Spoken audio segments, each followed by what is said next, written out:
So this is going to be part 3 of this discussion about my path to self-employment. And so I'm going to speak to people who are interested in growing a small business and being self-employed. Some of you already know what you want. Some of you are not so sure.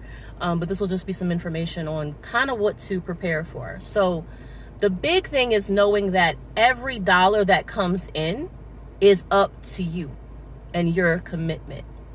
I'm also not going to say, like, I've seen some of the videos where it's like people saying they work 24/7.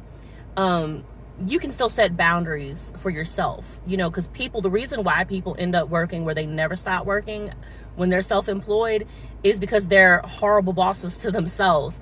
You can also set boundaries and make sure that you're resting and things like that and still be successful. So you want to create a structure around yourself that makes sense. So make a schedule.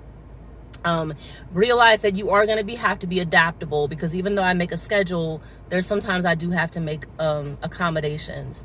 But the biggest stress, I think, with being self-employed is knowing that if you don't do it, you ain't getting paid.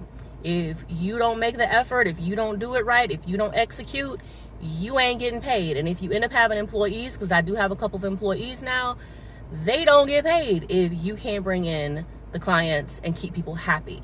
And that is the big focus as a person who has a small business or is self-employed. Make sure that your clients are satisfied, but also not at the expense of your mental health. So keeping a balance between that. You don't have to keep a client that's an asshole. That's the thing.